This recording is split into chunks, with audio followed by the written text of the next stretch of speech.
everyone.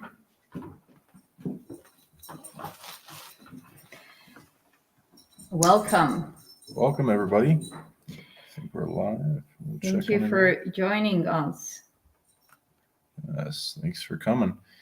I'll check everything is going okay on the streams. Go ahead and go into intro. We'll be doing a Divine Feminine show. Yes, as you know, this live stream, Sean and I will be talking about the Divine Feminine, the return of the Divine Feminine.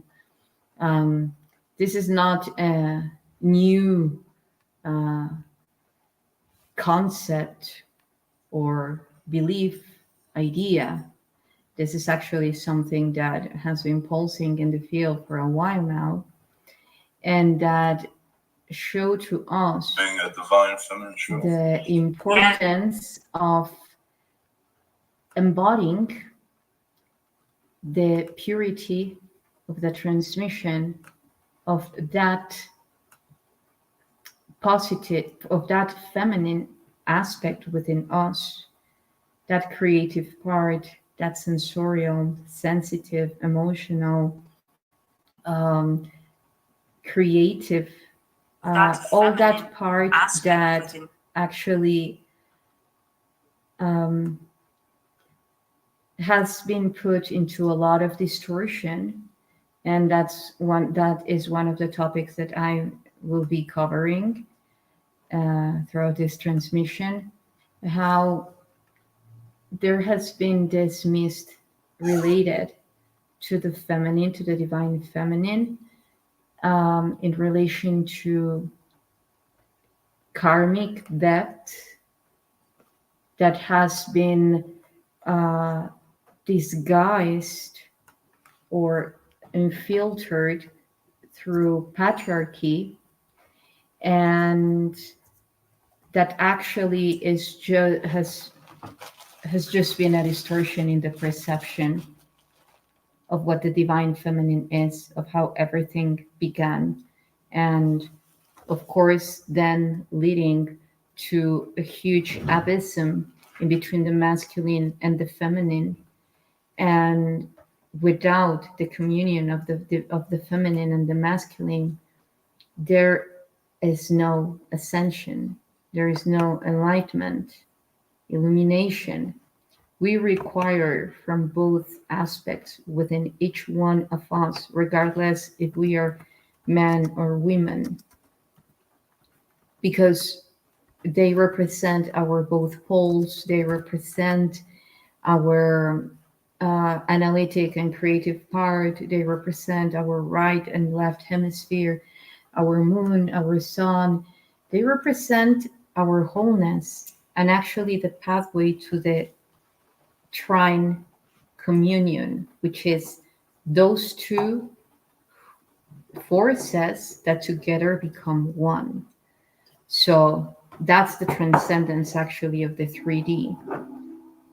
And in order to reach the 5D and reaching through the 4D, which is actually also the only way of conquering the continuum of space-time and going beyond the time system, the time control system.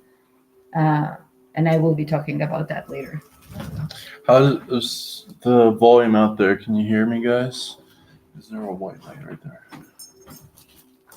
Is there a white light? Yes. Yeah, in case it just goes out of touch. Okay, so hey everybody, good to hear you all out there. I can hear your comments. Cool. Feel free to ask your questions. Going deeper into divine feminine nature and the energy. It's an energy. It's an actual energy. Same thing as masculine. In order to reach the divine version of it, you have to master the regular version. In the generation, the body, the emanates, being, the qualities, the habit patterns, the directory. So into this mastery, it goes deep, and then we'll go into the different schools of how to go into the divine. But we have to build up the feminine first.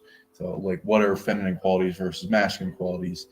and what's the difference? What is it emanating?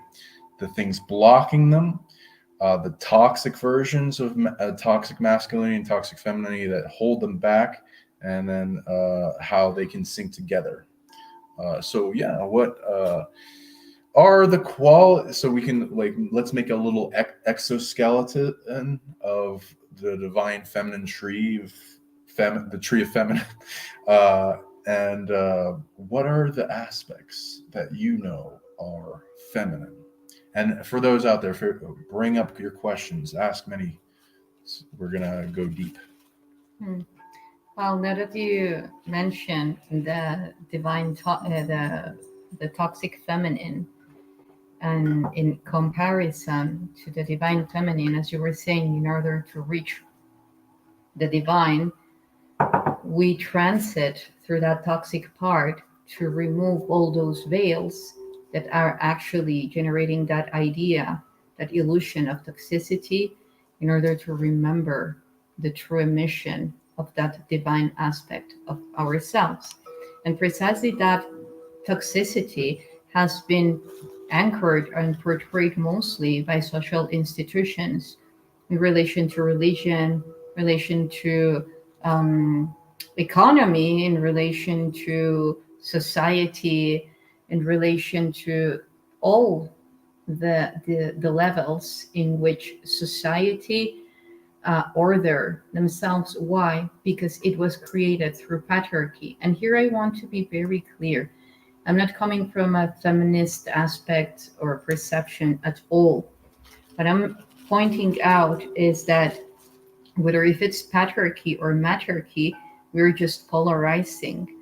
Now what we are invited to do is precisely merge those two arcs and generate a new story, a new humanity, not repeating the loop again. Now it's your turn, now it's my turn, now it's your turn. And I believe that that's one of the aspects of what you were asking to me, the feminine, which is creativity.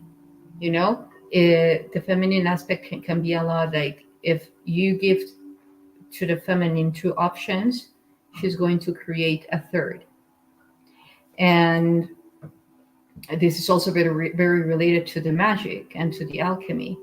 You know, that's how it's said that the wizard will answer or would answer one question. Neither of both, he would or she would create a third option. That's creativity. Also sensuality, the capability of magnetizing, because sensuality, we can say that it's a receptive state of everything that is happening in our surrounding. And it is, yet in order to receive, we have to magnetize. It's the same, you know, it's not one or the other. It's the fact that everything is interconnected. So while you are receiving, you're magnetizing that information in your surrounding.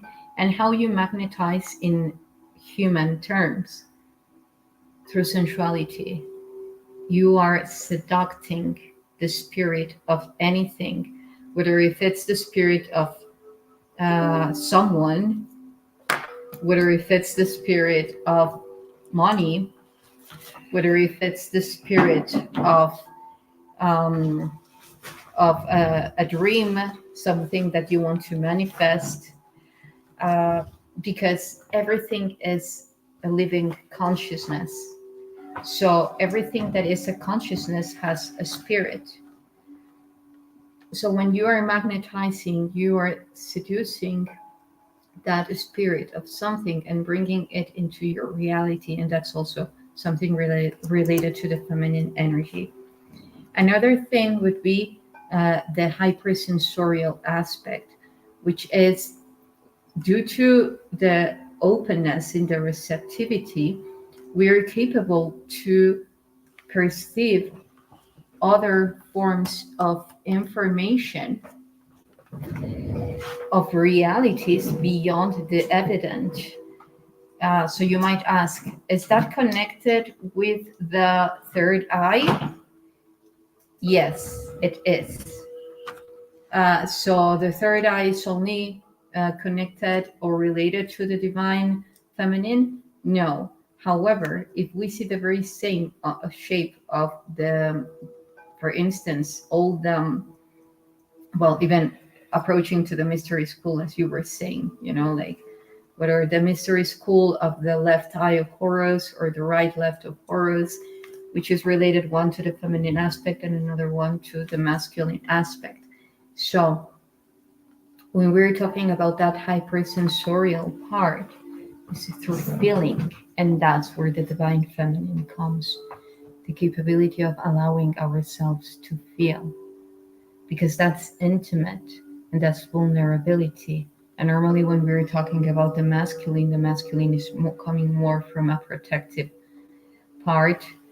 And so therefore it might translate as it's not as open as the feminine onto some extent. So when we're talking about that openness to feel, then we are enabling our neural paths to connect with higher forms of expression, of consciousnesses that are all the time talking to us, relating to us. And if we are only analyzing, then we won't be able to perceive.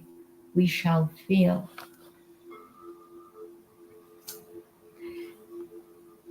Yeah. What about you? And we're having a little technical difficulties with one of our stream things, and the computer wanting to crap out and update for some reason. So apologies for that. I'll see what I can do about fixing that. Anyway. So yeah. Oop, what happened? Yeah, it has been glitching my computer and showing interesting things, but it's okay. Is it okay? Yeah. Yeah.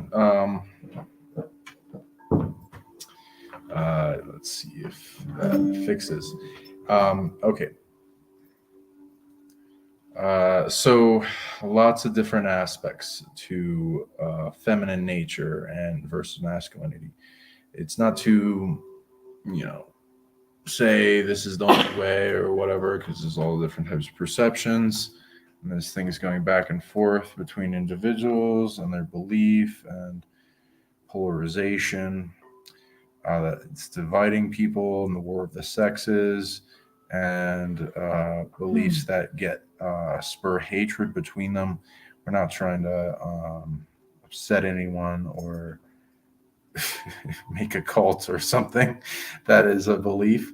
Eventual unity is needed to expand and make stronger both the genders and the sexual expression of that we hold both within us. Sorry, I'm doing two things at once while I'm doing this. I know you want. Okay, so Yeah, go ahead for it. Fix that. yeah, he's taking care of something. So, well, Sean was mentioning something about the sexuality. Actually, as I always say, the word sex means divide or even separate. So, because we are talking even about the process of reproduction, so and that's what has happened mostly throughout the time, ever since we call in the the the story of creation through the Genesis or the Genesis, and how this huge weight was put on the feminine aspect through guilt, through sin, the primordial sin. I mean, that is a huge anchor, not only for women, but for the divine feminine energy itself. So now we can actually understand and understand how that has affected society and also like overall social institutions that have put women through a subtle veil of having to pay in order to balance the evilness that she once did, and by she I mean the actually the energy, because we won't only see it through Eve, we will see it through the potential energy, the chaos, that is through chaos that life was created. Well, that's a little bit relative, um, because even the comparison to the Big Bang, but that's another topic.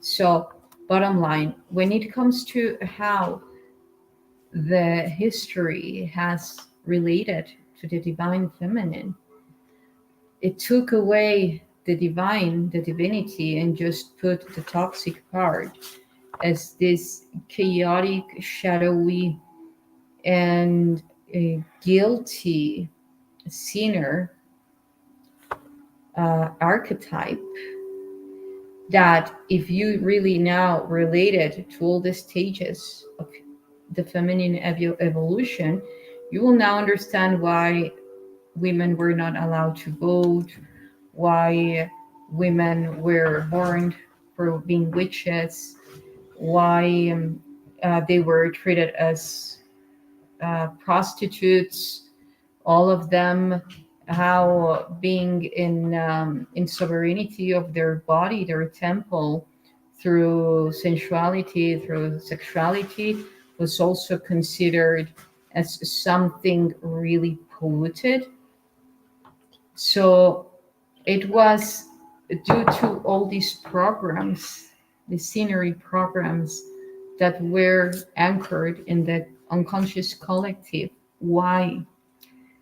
To portray a very specific form of control in humanity, where the creative part, which is the potential energy or the feminine energy, was limited, for the analytical and controlling part would blossom and continue to rule. Like, you're not allowed to create or to think on yourself. You just do what you're said, and that indeed translates to the divine feminine. As I was saying, the divine feminine is the one capable to create. Well, it's the one that is in charge of all the creative part of sensing, feeling. And if you see the whole construction of the society is like, don't feel, don't think, don't create, just follow what is said. Are you ready? Yeah. Yeah, welcome back, everybody. Sorry about that technical difficulties, and yeah, it looks like everything's working out better. So thanks for joining us for this Divine Feminine show. And again, as I was speaking on before, we have to build up the strong foundation of the feminine in order to build towards the Divine Feminine.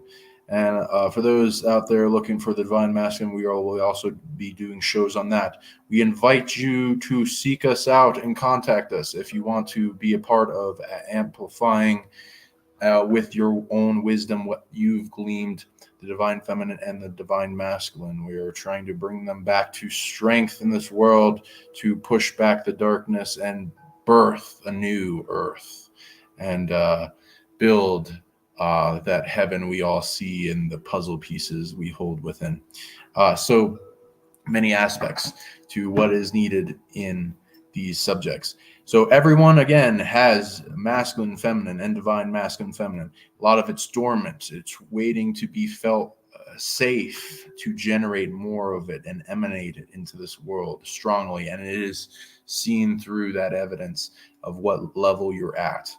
And the goals and the will to reach more, and everyone has that potential to bring that out. So, and you need both of them strong in order to, otherwise you get to a certain plateau with one and you can't get past the other level. So you have to build the other one up to go along with it, and then have that divine union dance within to build upon, because they're not the same. They're not mean, they're equal in spirit and what is allowed to be emitted and what they have an opportunity, but they are both very different expressions, and that they master better than others. So we have to flower that garden of both of them, and they complement each other well. And what either of them lack, they can support. So in that divine union internally is much needed. So, but in this, you will have masculine shows other place. So this is the feminine one. So come on in. The water is nice. So what is feminine? Femininity, and how do we expand it? How do we make it greater? The expressions of it. So I'll do a little skeletal system, and then we're going to touch upon each subject. We may not get into everything, of course. So the masculine is good at action, physical, making things happen, creating things in the physical world. Mind, so the wind and the earth, the above and below. The feminine are good at the fire and the water, which is the emotions and the spirits. And of course, everyone can master both, but we also have both masculine and feminine. So you want to see which one expresses that more. So it's interesting how that works. So emotional intelligence, mastery, control, sense, empathy, feelings more. Emotions lead to being able to intuit, translate energy in motion, the energy that comes to us, and we then process and take in the information that it carries, and then be able to know more. It leads to oracle skill set, akashic reading, soul DNA reading, and knowing beyond what we just sense and record in books and in intellectual thought processes, which is the mind, which the masculine is fairly good at, but is stifled and limited to what the five senses perceives and is recorded and passed down. So knowingness goes beyond that. The heart goes beyond that, and goes able to tap into the information that's been recorded by all time, and knowledge of what could be beyond the limitations that we perceive or think in belief about our reality and who we are. Spirit, emanation from the heart of your light, as a light being, your connection to what is beyond this world, why this world is the way it is, what is this world, who are you, why you came here, the deep questions, the lead you to a branching tree of spirit consciousness that connects you to all things in the universe, allowing you to expand into your divinity itself and what that is. And so spirituality is majority feminine. Mostly, well, I mean, both have an aspect to everything, but like I say, this can be like 50%, 60, 70%, I'd say 70% more feminine, especially based on the expression of this world with our species. More feminine natured beings tap into spirituality beyond the rhetoric and religion, religare of to tie back and hold and bind, of what spirituality should be in its freest expression, which is the fire within us, the light, the plasma emanating, and our ability to express it. Senses, she went into sensuality, deep subject, besides being able to be in touch with the feeling and triggering and creation of energy and motion in a person's body to create connection and bridging of love and different positive emotions between individuals or animals, consciousness, whatever.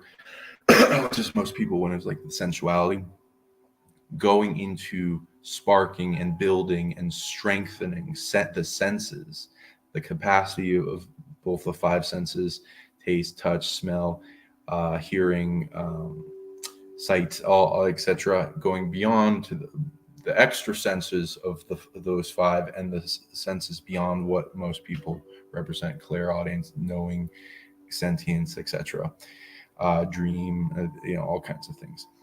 And be able to tap in and feel into our multidimensional self, our nature, our existences, where else we are, where else we can perceive information we can take in, which leads to more knowingness about how reality works. Those are all greater exploratory aspects of our being. The internal, the yin aspect of exploration. The yang seems to be a little bit more masculine, at least in our expression of our species, as most of explorers that don't give a fuck if they die are masculine. But in the going into yourself and exploring yourself and going deeper into the spiritual exploration, such as astral travel, dream travel, bilocation, and multidimensional nature, seems to be more feminine and has been expressed more easily feminine. So, but again, we can all do both. So senses, exploration, going beyond and bringing back that data to make the world a better place, to be able to perceive, imagine progression of what is capable, what is manifest, better possibilities, the realm and world of ideals, like in Plato. So yeah, and I can keep going unless you want to tap in. No, sure. Okay, we're building the exoskeleton first. Do you want to do anything? Yeah, sure. Well, now when we are talking about the exoskeleton, let's say that one of the parts that can actually literally scientifically prove makes us comprehend why the perception in between the masculine and the feminine is different. It's not because they come from two different worlds. It's because the left hemisphere and the right hemisphere actually perceive the same frequency at a different scale, subtly differently. Like, and imagine what that generates all the time. It's your left brain hemisphere is perceiving the alpha waves at a specific range, whereas your right brain hemisphere is perceiving the alpha waves at a different range. And then you have to commune that in a very specific part of the brain, which would be the corpus callosum. And it actually doesn't always turn out that simple, because in that process of integration in between one range and the other generates, let's say, a little bit of dissonance, and that dissonance can be translated into not speaking the same language. Bottom line, So now imagine having that inner monologue with the men or the women outside. That's why it's also easier to talk, not always, depending, because it's not about gender. It is about the energy that you are mostly emitting. You can be a man and be embodying from your divine or your feminine energy, and then you can hang around beautifully with women. Or the way around, you can be a woman from your masculine energy and then hanging around with guys, and that happens a lot. So if you tune into why, that's not something natural, that's not something organic. Do you see in the universe that the potential energy, which is the feminine energy, and the kinetic energy, which is the masculine energy, Do you see them generating dissonance? No.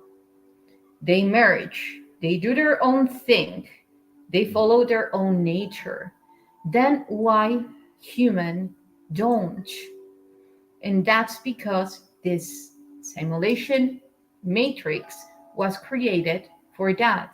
Even the brain, that difference in the brain, was Divisions. created for the very same reason. Slow down everything in progression. You have to divide its connectivity. Exactly. And actually, even if you decode the part of the Bible, what happens to Eve and Adam, it tells you precisely what happened. If her brain and so forth was finished prior to Adam's, so there is a missing piece in the right hemisphere, brain hemisphere, which is connected to the feminine aspect because they are intercrossed. Feminine, masculine, masculine. It's an X. So that the eyes crossing the brain. yeah, through the optic chiasma, which is the perception. So the perception is intercrossed. And when we go beyond the literalism of what that means, what do you think that would mean?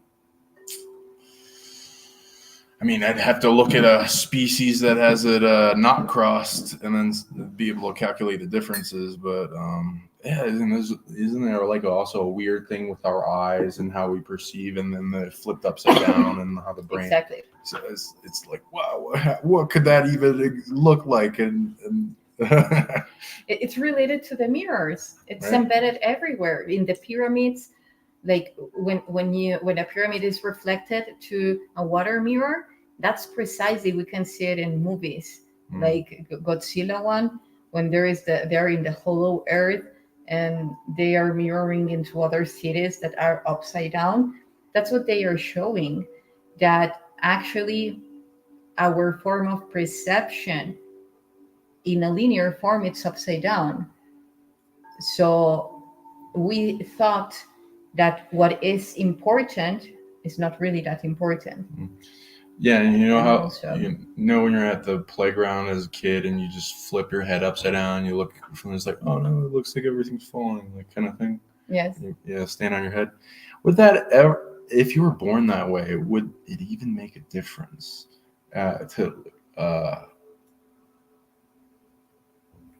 It's just kind of weird to think about because, like, is upside down and right side up even matter to perception?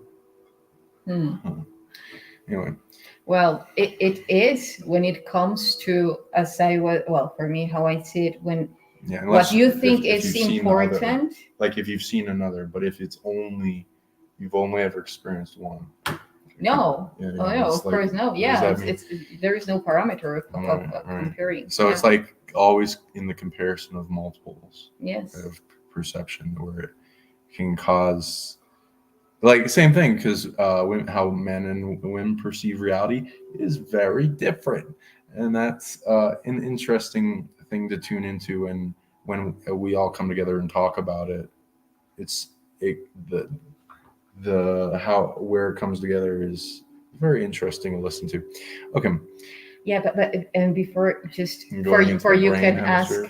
Yeah, and so that you can ask yourselves also this, like what he was saying, man perceives reality in a way, like through his masculine energy, and the women through their feminine energy perceive reality in a different way.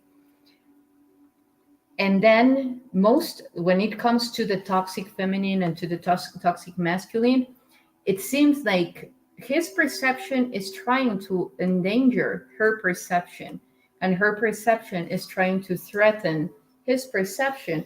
And that's where all the wars start. Even if they're not in between couples or friends or whatever, or parents, or with your parents, or we're also talking about governments, because each one is playing a different energy. Yeah, it's not. It's the goal in the toxic is not to have seen or heard the other side, and No. or give it understanding to its fullest.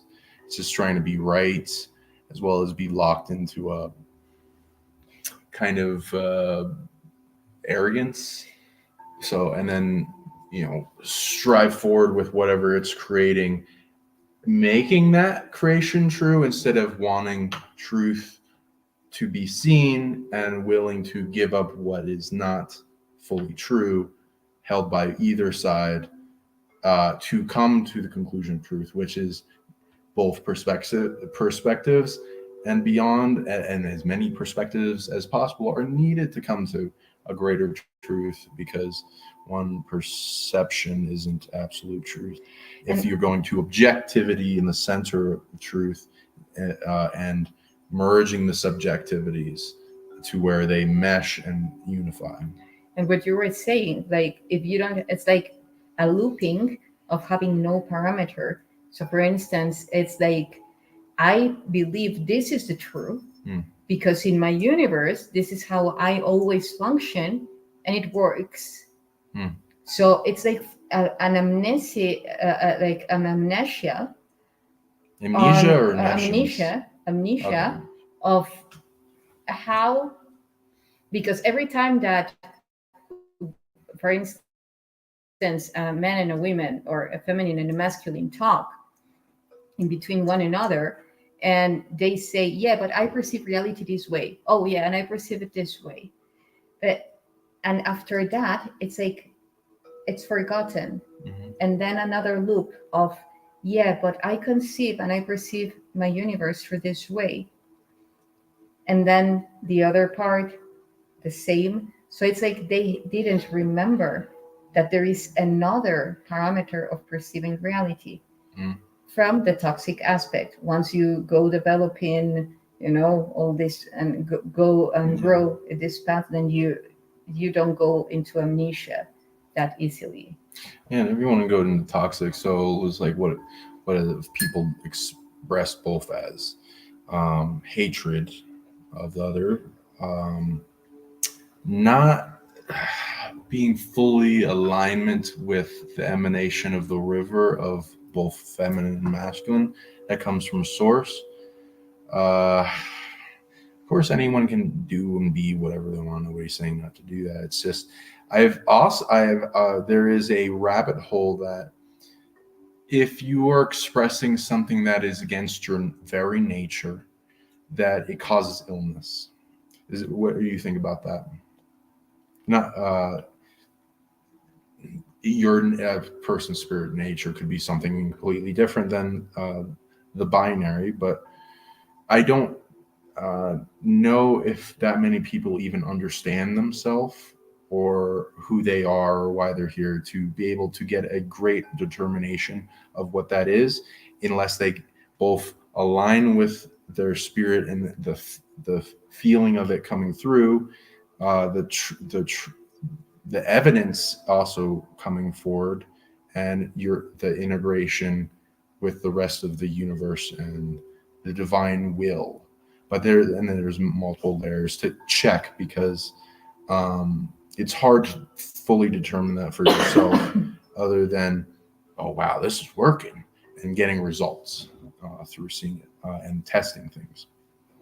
Yeah, like you were saying, we all go through this process of continuous evolution, where as multidimensional beings, we're not only tuning into the consciousness that we embody as from this body, we are also integrating the level of consciousness that we are embodying from other bodies and other timelines. So for instance, one fractal that I have can actually perceive and have a relation to the masculine energy very different from what is mine. So at some point, even though I have already evolved in a specific part of it, the other one can manifest. And then it's like, oh, like, okay, it was not this body, it was that fractal of mine that is manifesting.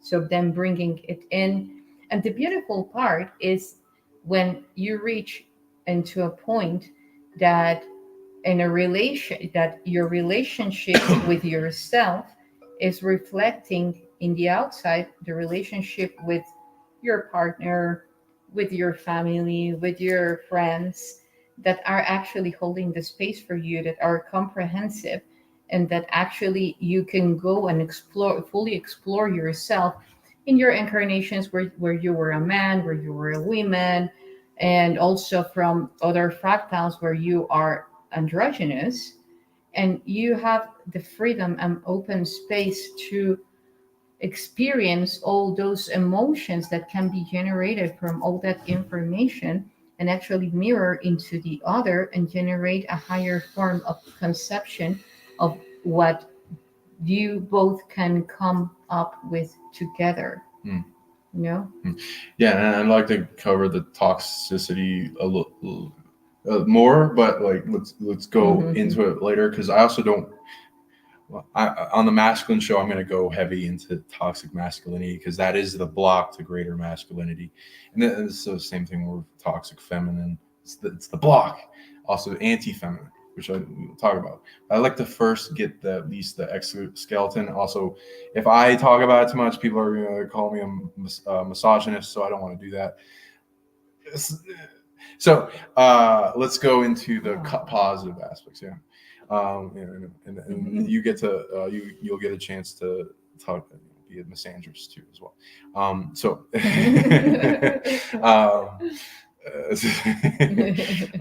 Okay, so anything you wanted to go into emotions and then spirit, and then we'll build up off of all the tenets Sure. of femininity. Sure. Well, emotions, as you were saying, the energy in motion, we cannot be alive without emotions. Actually, even our memories are quite entangled with our emotions. Every time that we feel, a memory comes to us. Whether we feel through our senses, five senses, or whether we feel through our organs, we are bringing in a memory, which is like a reproduction of a specific scene that we experienced. So when we understand that actually emotions are is something, like is life itself, then we are capable to master them and actually alchemize it and make love to them. What would that be? And then now bringing in that feminine aspect. For instance, when we're talking about arts, every time that you are drawn into huge emotions and you take all that energy, which is, you can imagine it or put it as this huge distortion field that is generating chaos in your perception. Then you take each shred and you start painting, and then you start singing, or then you start dancing, or then you start perceiving through those emotions a new form of conceiving that memory that came to you. For instance, if you are having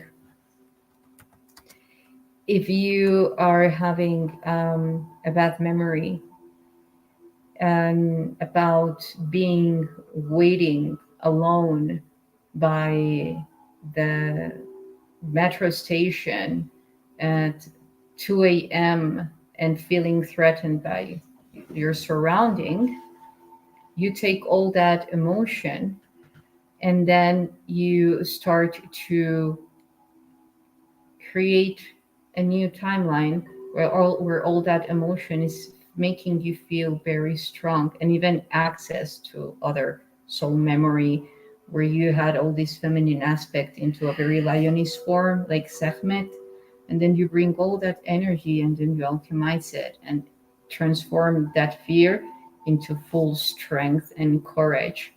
And then it's most likely that you will shift the timeline and you will create another reality from that. So uh, and now about the spirit, like the spiritual part, every time that I tune into the purest expression of the divine feminine, this constant um, this profound connection to giving birth comes. Not only giving birth to humans, also giving birth to any form of life, dreams, a new humanity through our inheritance, what we are giving to our children, to the children coming. It's this huge responsibility and power of giving life to. And that's the potential energy. It's the cosmic womb. It's the shadow that will bring in the light deep from within and then transform any reality into what the masculine actually can guide to. So for me, also, when I tune into the divine feminine at a spiritual level, it's like time and space, or space and time. There cannot be a masculine without a feminine, and there cannot be a feminine without a masculine, because there is also something quite um, important that has been delivered now throughout all these feminist movements and AI also, that women can find that men are not vital for life. And I believe that's that's such a lie, because then again we are going from two forces that are meant to be one. That's part of the trick. It's like when they said there is a law of time. Yeah, where is the space? There is no time without space. It's the same. There is no feminine without the masculine. Not, it can be in terms of reproduction achieved, but not spiritually. Not spiritually. It's part of your flame is not present. How are you going to generate that wholeness? So it's just a distortion that is trying to differ from the true nature of the wholeness. Yeah, that'll be a triggering topic when we go into it. Yeah, so emotions was my original question. So on energy, emotions, and the mastery of it. So emotional intelligence. So going deep into being able to see, feel, perceive beyond regular sensory, what people can even perceiving more, which is the expansion of senses. What can you sense? Emotion, which is energy, motion, and there's so many different types of energy, and then what they feel like in the words we have to describe them we don't have enough word descriptions for emotions. I've seen like hundreds though, for both positive and negative, and we define those based on how comfortable we are with receiving them too. But even with that, we can become comfortable and transcend that suffering and learn how to transmute and redirect it and turn it into something of value into our magic, which is the other aspect, which I would say feminine goes like maybe 60%. The magic goes a little bit more leaning feminine in like the 60%. At least maybe the type of magic we define. There's a masculine-ish more magic of like getting shit done in the physical, but manifesting, which is what most people define as magic, or getting shit done in the unseen to the seen is more feminine. Maybe I more concede. So emotional mastery. So the types of emotional mastery. Do you want to make a list of the tenets so that, like, I'd say the masculine has done better at emotional mastery for emotional control, suppression, compartmentalization into altars, like push that shit down, which sounds horrible, and it is horrible, especially if it builds up and you don't know how to get rid of it. Builds towards disease, but it's a survival mechanism. And it's pretty useful if you need to be strong and supportive for others and get things done despite emotions and not let those waves affect you in the time of need and action. Though, again, because some people know how to do things but not undo things. So that's also needed in mastery, unfortunately. That is shaky at best with most people. And then it ends up blowing up in their face later, and then also making them super triggery to where the people that have compartmentalized emotions in their body, a large percentage makes a person get triggered more in reality by things making them more upset or sad or angry or whatever, to where it's like at a hairpin and you got to dance around their ego. And that's how it works, because the ego is the thing that holds the altars, and that makes them more prideful or egoic. So that's the nature of the masculine that we're experiencing and viewing, as they've been taught that their emotions aren't important and that it's not attractive when they're emotional. Only certain positive emotions or being vulnerable are seen as important or attractive. And so there's like a programming, both masculine and feminine, that's wrong for that. But, it's understandable, as it's in the nature, as of what is needed in being attractive as a masculine figure that is dominant, a leadership role, can get shit done, assertive, and many other aspects to where they can hold a frame of masculinity up in strength against storms, and provide safety for those that are in need of it. So it's very understandable. So we kind of got to grit our teeth and put whatever, put your boots on and tighten your belt and be the strong masculine to hold that. The Batman's belt. Yeah. And then deal with it later.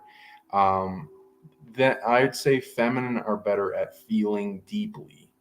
At least throughout history, men has pushed their emotions aside or down to where they need to be strong, so that they become more overwhelmed with barriers and walls of emotions that close themselves off from feeling more. And so that like makes them less empathetic, less agreeable, connective, and closed off, like you were saying, less open. And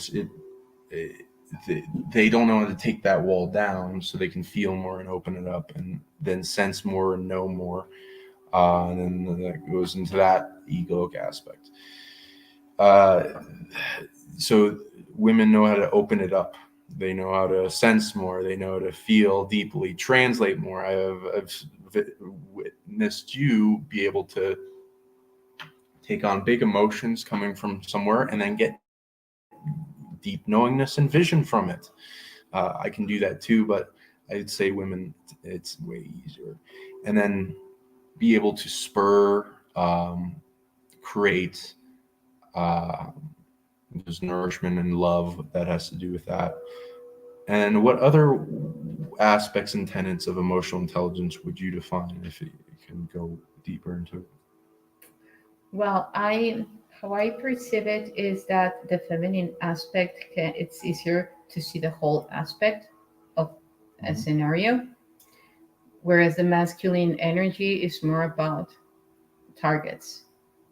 You know, so for the feminine energy, it's easier to put things together and unite them. noticing the nails on their own, putting all, interconnect them, and find a purpose in communion for all those targets, or topics. And that's a huge asset, actually, because it's the same as this maternal aspect. When you see that something is not as harmonious as it should be, then the way to actually respond normally, it comes not from it's very empathic. And actually, I believe that empathy is very related to the feminine aspect, and that can also be related and into a misunderstanding of what weakness is. If you're empathic, then you're weak because you're opening your shield to feel sorry for others, and you're losing the track and focus from your own path. And actually, due to empathy, is that we're capable to generate all that hypersensorial aspect within us, because then we are overstimulating our let's say, biologically speaking, our mirror neurons, which are located in the frontal lobe, and which actually, mostly, they're all over the brain, but mostly in our frontal lobe. And we know that the entrance through, let's say, that portal that the third eye is to other forms of perception, it's due to the mirror, actually, due to the empathy, because we are replicating ourselves and creating a Like the mirror portal. neurons. Yes. So, because then we are creating portals of multidimensional forms of perception that are intertwining or weaving into higher forms of reality, expanding our consciousness, in other words. So, that's also another thing. Another thing would be weaving, like the spiders, like this, because it's easier also if you see all the feminine archetypes that were placed through goddess says, then it's also easier, because for instance you have Nut, Neat, which is the weaver, the spider. And the spider, like, it's something very feminine, like you are bringing all the information together and ordering it by intersections. And this is also something that, like, people used to say, that the mother is the one that puts the family together, that brings them together, because it's that maternal aspect of weaving people, situations, putting them together, and in a harmonic way. Other aspect you mentioned, that alchemical part, which is sublimation as well, which is very related to the sexuality. A divine feminine that is not fully a feminine that is not fully expanded through their sacral, it's not reaching the full spectrum of divinity, because actually the level of energy that we are capable to alchemize through sublimation is equivalent to a nuclear scale. What does this mean? That we're capable to shift realities like this. That is why there was a huge anchor put in the sacral, and also the hips, to keep on replicating only a pendulum, which is back and forward, back and forward, back and forward, back and forward, like when you're having coitus. And actually, divine sensuality or sexuality is this, and it's also spiraling. You're spiraling, you're moving. Otherwise, you're replicating the pattern of the simulation matrix, which is polarization. Just move from one pole to another. Patriarchy, matriarchy, patriarchy, matriarchy. And then when you're going through a different motion, you're bringing all the information together in order to create a new aspect of something. We got a question. How come a man and woman how come a man and woman coming together is sexy, but the idea of an androgynous being is not inherently sexy? What's the archetypal image of union? Interesting question. You want to go on that? Yeah, actually, it's two. Well, about the sexy part, for me, it's quite related to polarization, because we are not normally drawn to the singularity, which is the neutrality, because then there is no passion.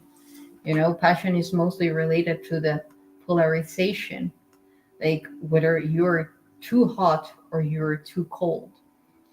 And that actually instigates and stimulates pheromones, neurochemicals.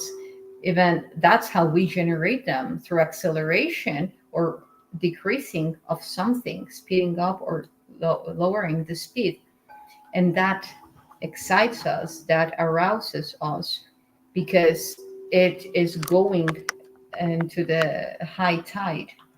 And whereas singularity, it unconsciously is boring, or could be boring, because we're in the neutral aspect, where there are no emotions, you have transcended both poles, you're just in contemplation. And that's the androgynous part, because the androgynous part has integrated already the feminine in the aspect, and the feminine and the masculine. So it's mostly now driven to the center, which would be the singularity, which would be that torsion. And that, for the ego, can be a little bit boring. That's a good point. And like knowing what is boring to both genders is very powerful, because I think it was a funny phrase. You can do a lot for a woman. You can fuck up in a lot of ways, but darn it, if you're be boring, you're done for. Don't be boring. So you got to be a very so attractiveness and the feminine, masculine, and the balancing. You have to be very honest with yourself, and what is honest and true is what gets results.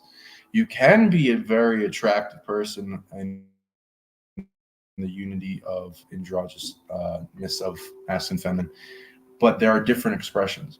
Most of what you're describing in your mind is somebody that's not taking priority with attractiveness, somebody that's cutting off what is a powerful equation in both beauty, attraction, sensuality, pheromone, and many other what is beauty, what is attractive, and the aspects of the technology of both masculine and feminine that can bring forth beauty.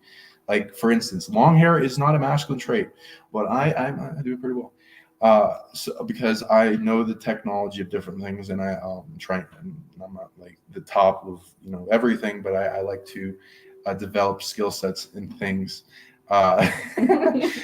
So there's hair technology and psionics, and you can go forward in that, in increasing beauty, and it's an antenna and all of that. So in what I'd imagine you're describing as the androgynous form of things is a dull haircut, or a not attractive body. There are women that are very buff that I'm like, whoa.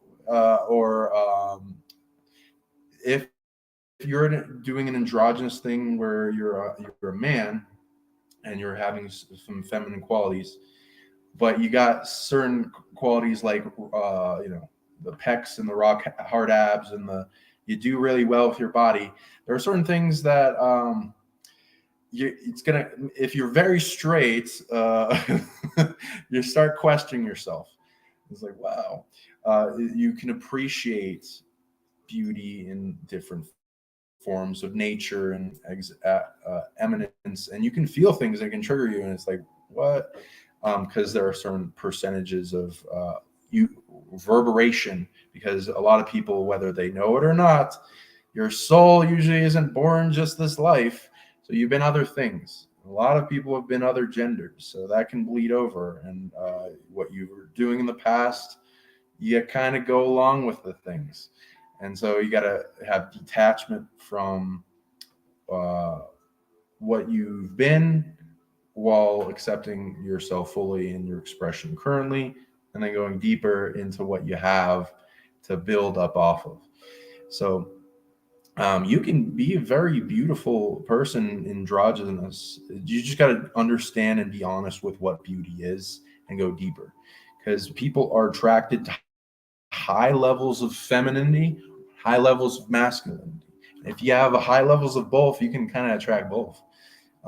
But if you also aren't being truthful with what you're expressing and the energy that is in getting in results, like if it's not attracting people, you're probably getting stifled in some way, possibly by toxic masculinity or femininity, which people can have both, or anti-feminine or anti-masculinity, and then also delusions and of grandeur, and like I'm a 10, instead of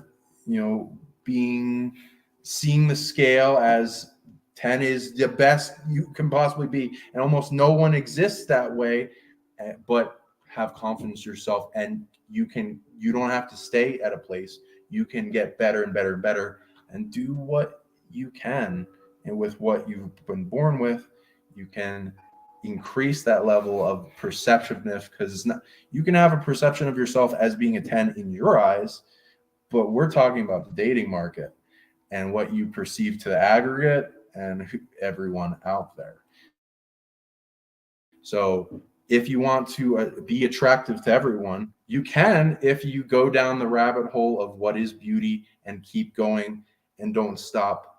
And stopping is being complacent. And beauty is a very powerful thing that can affect and change the world, and it's seen as very valuable to a lot of people. And every aspect, and beauty is more feminine, because a lot of men don't give a fuck. Let's be honest. And they don't do the work. And they don't understand things, and they don't have enough time. And so the art is held by the women, so they can tell us a lot about it. You want to go into beauty? Yeah, tell us more? I believe that's a very interesting topic, because it has been taken into dark aspect of it, as everything, as part of the experiencing. Dark and light, yeah. So for me, beauty is the harmonic transmission of the soul. Meaning by this, it goes beyond archetypes that have been set by society. You can see a person that is not fitting to those aesthetic standards or beauty standards. And if that person is emanating harmony from his or her soul, it will appear so magnetic, so beautiful, because we are kind of simple when it comes to our multidimensional nature. It all comes to resonance, it all comes to harmony or chaos, of course. So we're mostly driven to harmony, even we might think we are not, because you can ask yourself, why are we always generating drama, or mostly generating drama instead of focusing in the beauty of something? And that's not in our nature. Actually, that is generated through the interferential waves that constitute technology through frequencies in the music, through frequencies emanated at an infrasound level, coming from all these technological devices, from the water. They have mastered how to configure all this limited form of perception that generates separation in between beings. So it's not about you, it's not your nature. It's actually the translation of what you are picking up from the field in order to perpetuate a reality that isolates and that enhances the voids that people can feel due to different aspects of themselves. So, in relation to that beauty aspect, this is how all that industry has become so powerful.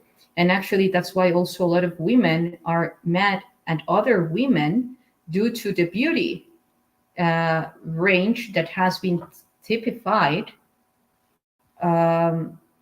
for what a woman needs to be in order to be beautiful. So, all those scales, all those requirements have not been set by the woman themselves or even by the men. They were anchored by the ones who programmed this simulation matrix in order to create the separation in between both of them and filling in the voids of what each one is mostly um, possible to fall for, you know? So I believe that the more that we focus in the beauty of our souls, then we are reflecting in our hollow fractographic body that harmony that goes beyond illusion. We are not going to the effect, we're going to the core. And by this, I mean it's beautiful to take care of our body, to really take care of what we are bringing into our body, whether if we exercise, whether if we take care, whether we rest, whether if we, all these things, yet from a space of love, not to fulfill external requirements, which actually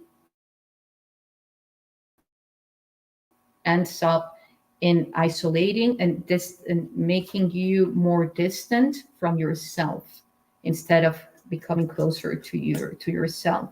So yeah, for me it's about focusing in the origin, which is not even the soul, it's the spirit, you know. And yeah, I wonder if you ask your spirit, what's beauty to you? Capability to generate resonance with everything. Yeah, it's good to learn. That's there's many different aspects of beauty. That's because the Mr. School goes deep and many layers, and you go into the self beauty and how you perceive, and then greater, which is the greater self, which is everyone. So you're getting the whole tree to aggregate to, oh wow, this person's beautiful, and it can go, like the dark versus light is usually defined as superficial dark or just skin deep, just and unmanipulative and all that. And the light goes deeper with true connectivity, with greater emotion and unity without manipulation. So it's like you can do both, especially in light and dark energy. You can technically dark isn't evil, so you can get the dark energy detached from evil and aligned with the light, and then pushing off the evil with more moral code and understanding, with any ability such as with beauty, and being able to amplify any aspect of what brings out beauty to a person.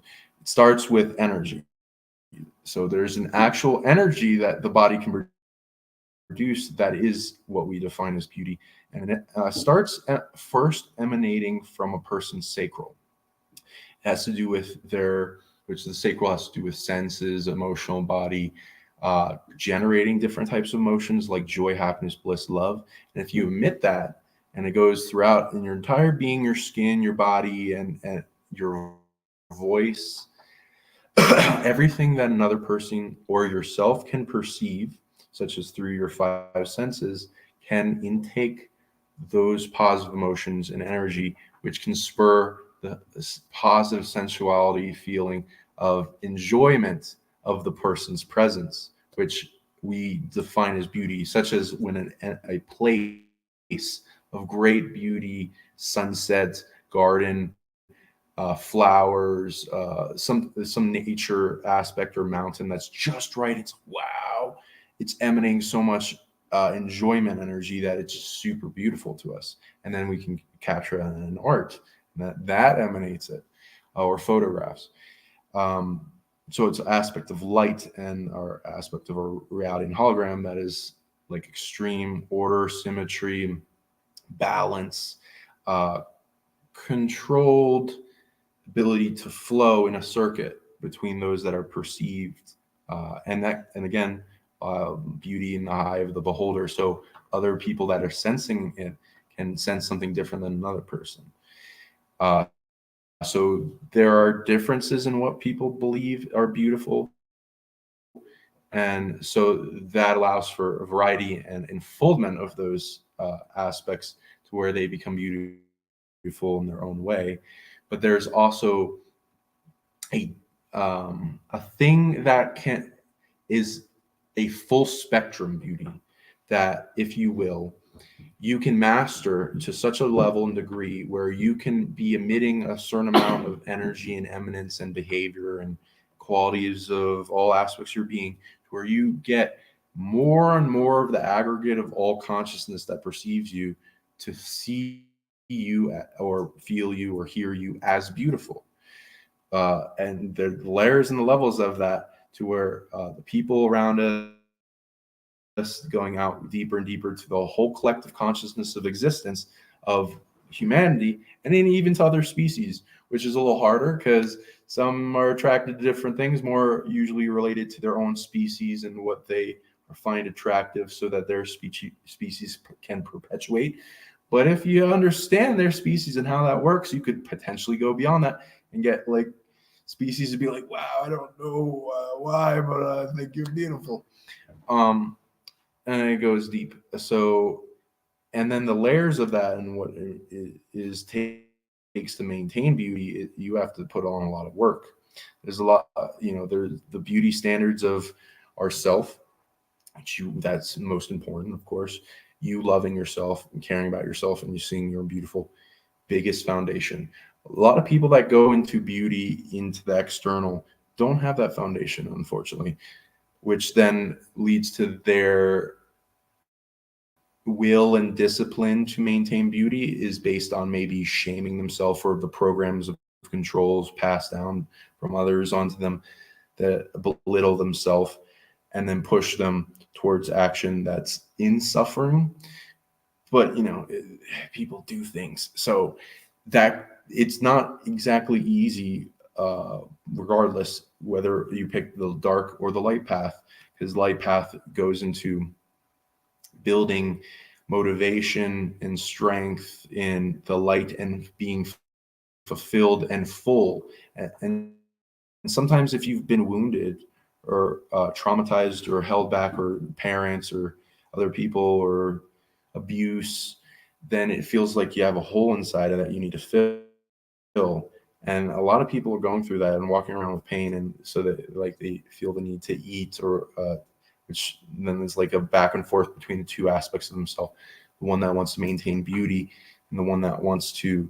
And I'm not saying that if you gain more weight you're not beautiful, but it lessens in the eye of the aggregate if that's wanting to be maintained too. So the self, the individuals, of all the environment, which are different in what they perceive as beauty, the collective consciousness of all our species and beyond that species, the majority and what they see in generalities, and then the false matrix system and what they imprint on us in belief and what they want people to perceive as beauty, and they program the populace to perceive. And because we are programmable by nature, so that can change, but there's also genetics and what people in their ingrained hologram for generations have passed down in programming, which some people want to change as the beauty standard.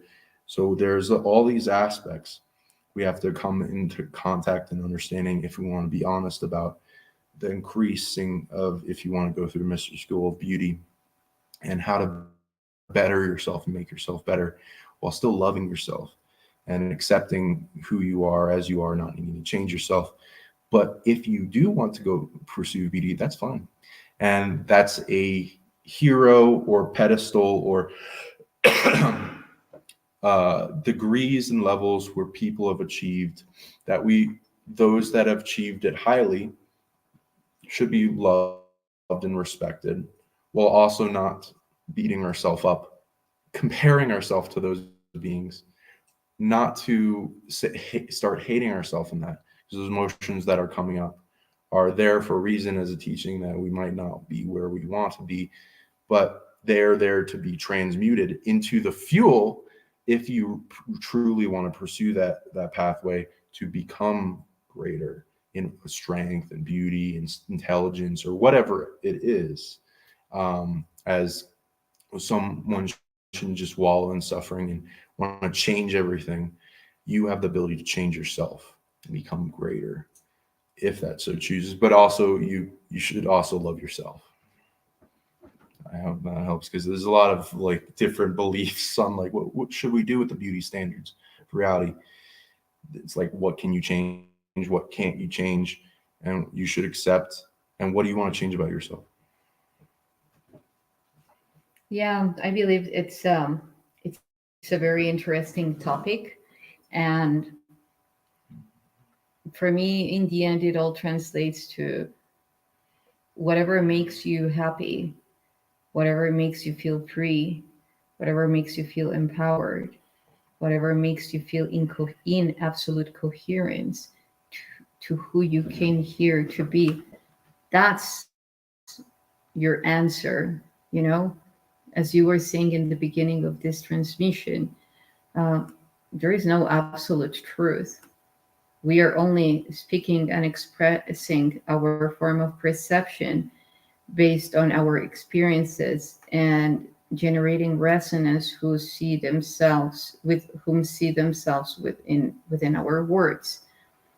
Um, Having said that, it all comes to being true to yourself by unveiling who you truly are. And I believe that are not, when you stop being attached emotionally to a topic, then that represents that you have mastered it, you know? So, yeah, it's what I feel is that one of also the biggest barriers that has been generated in between masculine and feminine is that um, the lack of comprehension and empathy to one another, you know, precisely trying to imposing how Sean was saying, imposing truths, imposing beliefs, imposing feelings, ways of being. You know, I believe that the highest or most evolved way to generate a change is through inspiring the others with your example. Otherwise, it could just be gibberish, you know? It's just about showing with what your example and inspiring through it. So becoming who we want to be, I believe that's a huge mission by itself already, And then we have other missions, like physically wise, soul wise, spiritual wise. And for me, the one of the basic ones is precisely to embody who we want to be, and that how we can tune into a true and original response, knowing that it has nothing to do with any interference from the field, or like misunderstanding of our cognitive mind in translating our soul message or spirit message. It would be, um, once you are not obsessed with that, because if you're obsessed with who you want to be, then it's mostly driven by your ego. Whereas if it comes as something organic that that will be, and that because you are already in that, then you're free. You're not imprisoning yourself to your own desire. You're liberating yourself through enjoying your desire. That's a good point too. The prison, because there's a give and take. Most people that haven't, because we're building the Mr. School of Beauty, because we haven't presented to us, the manual didn't show up with it though, with the greater knowledge of beauty in the universe. There, you don't have to choose. But at this point, with the lack of information, a lot of the time we have to choose. So there's the pathways internally and externally for beauty. Internally is very important, because externally, if you make your whole life, a lot of people can end up making their whole life about trying to get acceptance of others, and and care deeply about how others feel about them and their self-image and industry, which can lead you to celebrityhood if you want. Sometimes it doesn't, or being a model, or but there's a lot of sacrifices with that type of thing, including superficial people and being surrounded with not being able to go deeper with the people that you are connect with in soul, and also not fully loving yourself. We can eventually do both, but we have to master on the understanding of both these and then merge them together, which is not super available right now. So, and then when you go down that route, you feel like you're in prison, because you're having to function all these different manners to have everything just right for everyone else. Now with self-love, it's a lot more freeing, because you don't have to give a fuck about what other people feel, and you can, instead of presenting an outer projection that others see and accept as beautiful, it's the more of the discovery, which takes a little bit more work for the beauty in everything, because there's beauty in everything, and there is something to gain from finding, seeing that beauty in everything, and then falling in love with that stuff, which the egoic people can't do. And that's why they, it's like a ever dancing around people's egos kind of thing in order to get everyone to love you and accept you, and then even find you beautiful, which you can do. And especially if you know the greater master of beauty, it's easier. And then you can even get the beauty as a psionic emanation that affects everyone, and then it's like a psychic technology that does things, and you can advance upon it to where you can bring people out of being egoic, just by them witnessing you. It's pretty cool. It's like an energy. So most people haven't gone into that at all. But again, the importance of accepting and seeing the beauty in yourself and all your faults and the things you were born with and life has thrown at you, and the wounds and the voids and the lack and the need to fill a hole and the weight gain or anything else, because because different qualities of what is beauty, symmetry, insymmetry, lack of something, intelligence, or age, because a lot of people put on makeup to reduce the signals of aging. Why? Because they're trying to attract the other gender, and then each gender has different things they're attracted to. So you got to research. When you're in a certain gender, you don't know exactly what the other gender is attracted to, so you need to research that, because we like to pretend that what we are attracted to is what the other person is. That's not true. A lot of time, especially, and then you want to get into the knowledge of what does the aggregate want, because love is an important thing, and you want to make a good aspect of your life gaining knowledge to attracting the love of your life, your soul family, who at least if your top 100,000 of whoever the fuck is your soul family that decided, hey, I'm brave enough to come down into this earth plane with you as well, and be at a certain age group where it's acceptable, and all the things where you can match up and meet up,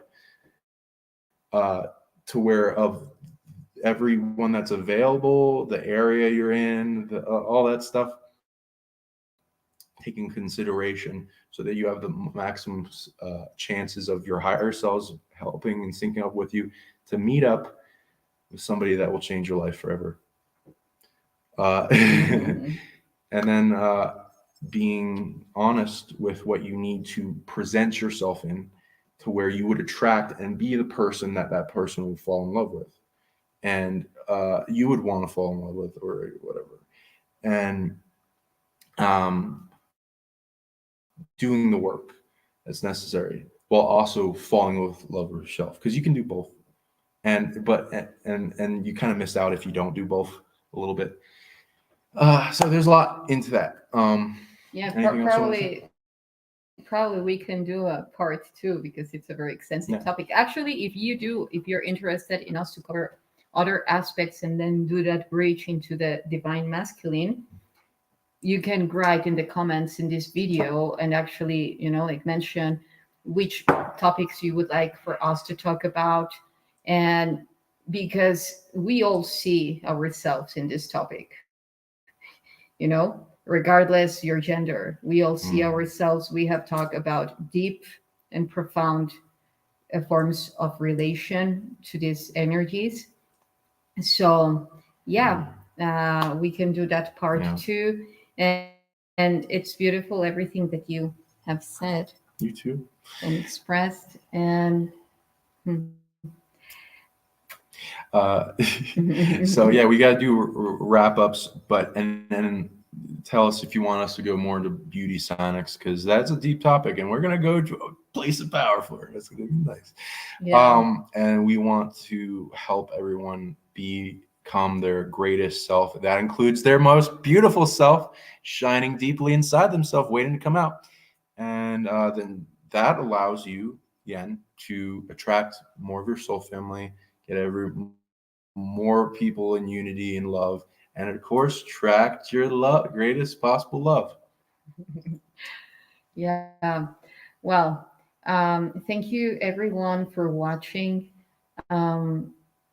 This is a fundamental, for me, how I perceive it, and remember it, for me, this is a fundamental topic for evolution, because if there is not a unity in between the feminine and the masculine, there is no enlightenment or ascension, because you're not whole.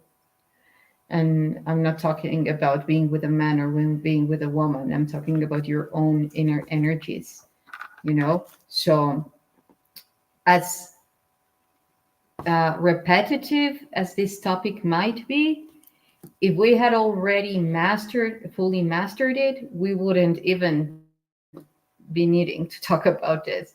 So there is a lot of work to be done in the collective about this. Big We time. can see it in the news, we can see it in our neighborhood, we can see it everywhere, how in our brain perhaps, how the feminine and the masculine are still syncing together.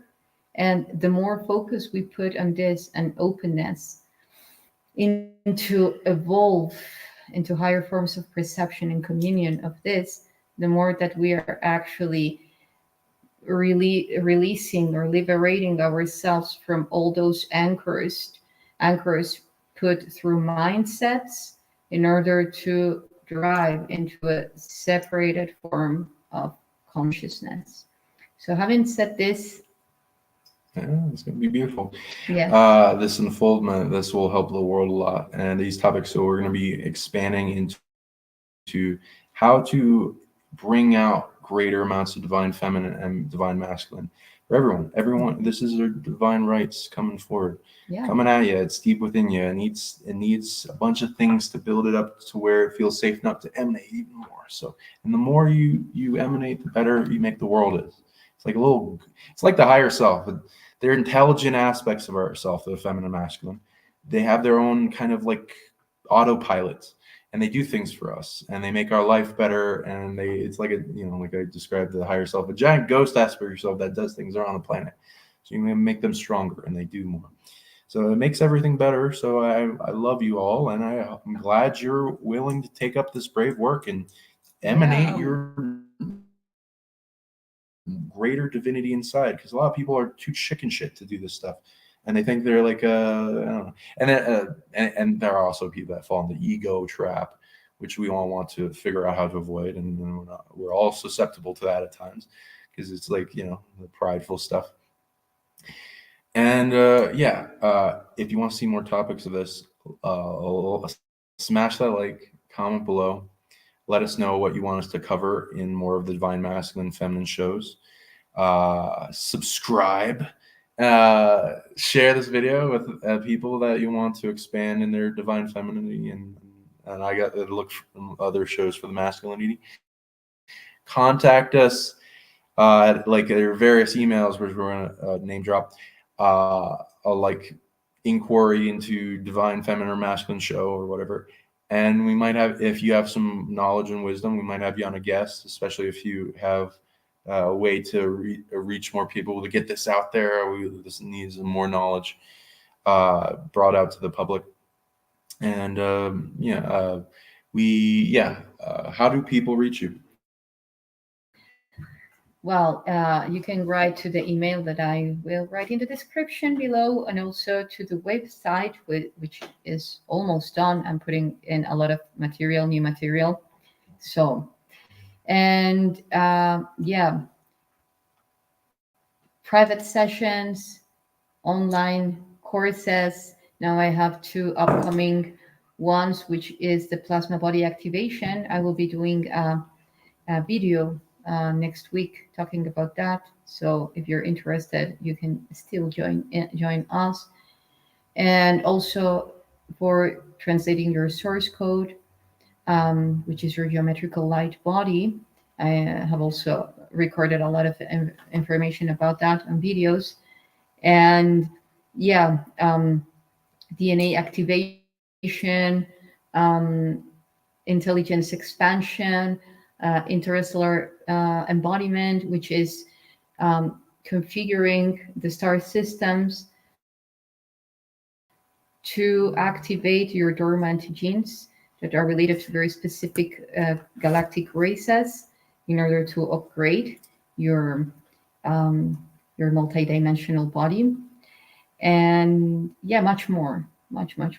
How about you? You guys got great comments. Loving it. Thank you. Thank you all. Loving each one of you. Christos Fluidary, love that. Yeah, she's good at that. We'll go be deep.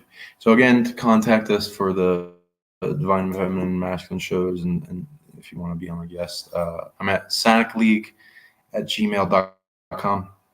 sonicleague.com, and we're fixing the site up. This is membership, and there will be a store so you can get some cool products like amplifying your abundance, ultimate fortress, getting rid of AI tech, a bunch of technology that will amplify things, like the third eye opener that activates and opens the third eye just by wearing the product. A lot of that powerful. stuff. Very powerful. So come onto the Sonic League store. We'll be like seeing more stuff for that and products.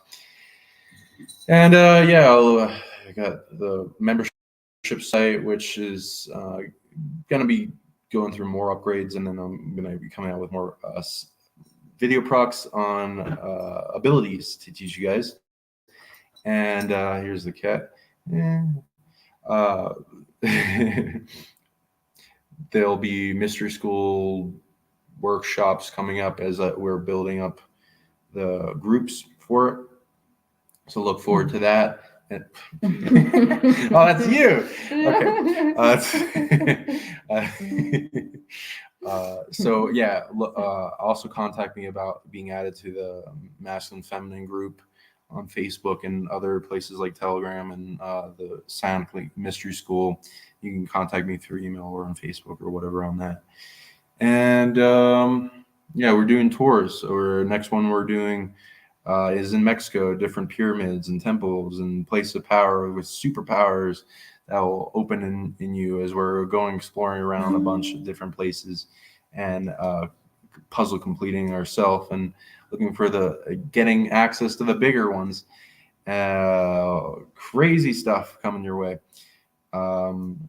Anything else you wanted to bring up? Now we will be sharing more information about the trip to Mexico. It will be a collaboration with a friend who is expert in the Mayan embodiment, Mayan interstellar embodiment, who lives in Japan. And we will also have the collaboration of a Mexican who has done very important findings related to ET artifacts. So it's going to be a very, very, very fascinating adventure. So if you are interested, know that stay tuned when we release all the information in the house, so that you book your place. Looking forward to our next live stream. So keep on nourishing our transmissions with your questions, with your comments, with your wisdom. Thank you very much for watching.